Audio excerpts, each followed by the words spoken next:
Welcome back to the Beast Speak blog. This is a series where I tell you what the Beast has been saying to me and how I overcame it. If you don't know what I'm talking about, the Beast is your addictive voice, the AV and AVRT of rational recovery. If you can recognize that Beast, then you can separate yourself from your urges, and that can result in immediate and lifelong abstinence. If you want to learn more about rational recovery or how to do AVRT, I'll link Virginia's story in the description box below. It's a good place to get started. You can check that out. So I've been listening to the Beast in two different ways lately. Using AVRT to overcome procrastination is different than using it to quit a bad habit. One requires you to restrain yourself, to be still, and the other requires you to propel yourself or to take action. Any sabotaging voice opposite your goals is the Beast. So I was going to binge to try to disappear my angst over not cleaning. And as soon as I verbalized that realization in my head, the game was up. I wasn't going to allow undone things to give the Beast leverage over me.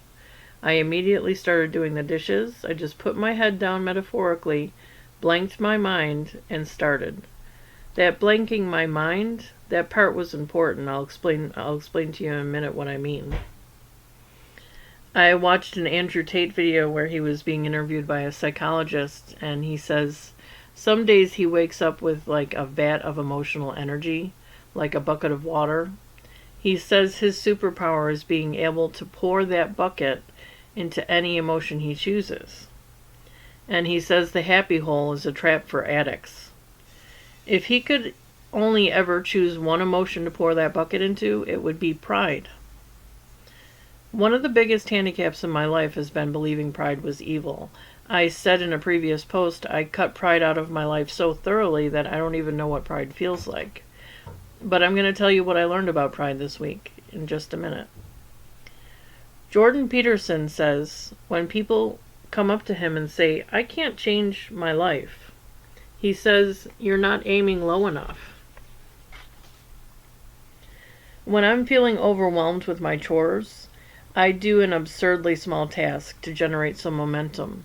So I did the small step of organizing my mountain of dishes the other day, so it looked more orderly. So later on I said to myself, I'll just do the plates. No. Okay, I'll just do the utensils. No. Okay, I'll just do the pan. I sat there silently, too embarrassed to say no in my head, but also not moving. I said, why won't you do it? And instead of chastising myself in that space, I just listened. I'm afraid, said a soft voice, and I felt the fear rising up in my chest. I let the feeling play out before I asked, what are you afraid of? And waited. Images of past experiences flashed in my head. I remember my efforts being punished. Any success only led to short-lived praise and was immediately replaced with more demands. And the praise was less of a celebration. I could tell that it was more of a tactic with an agenda attached. It was trying to elicit more of the same behavior from me. So the demand was always for more. Nothing was ever good enough. I let that sorrow run through me, and after it had passed, I asked myself, am I going to let that keep me from succeeding?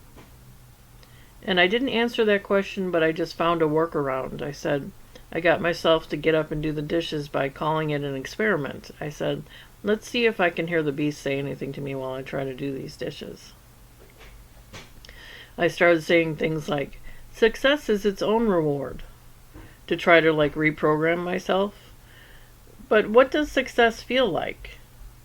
I'll be proud, right? I'll have some self-satisfaction.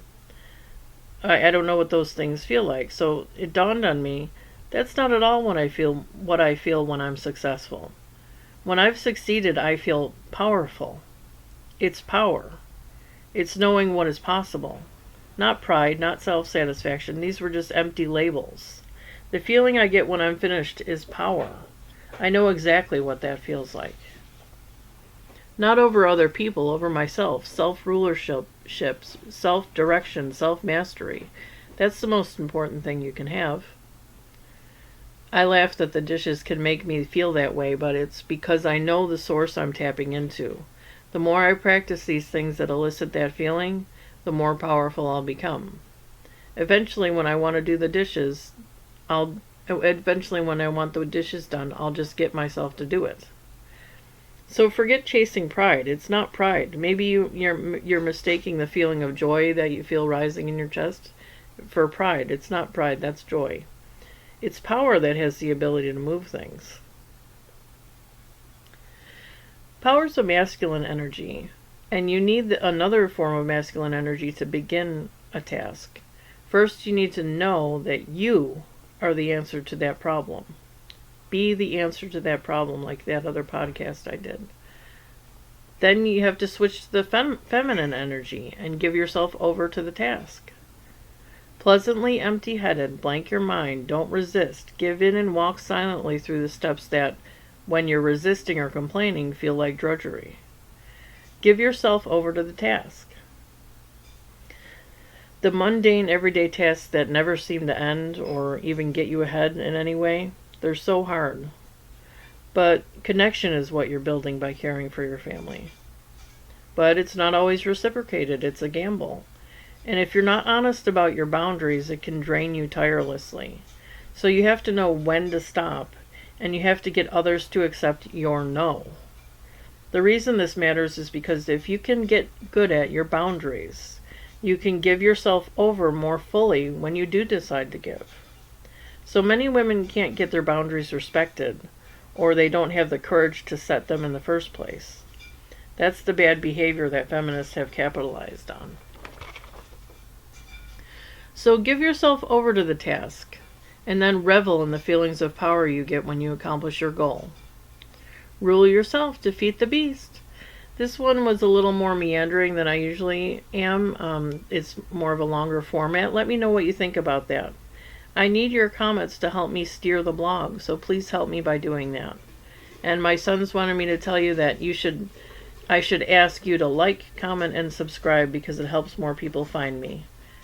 Okay, I'll see you next time. Thank you.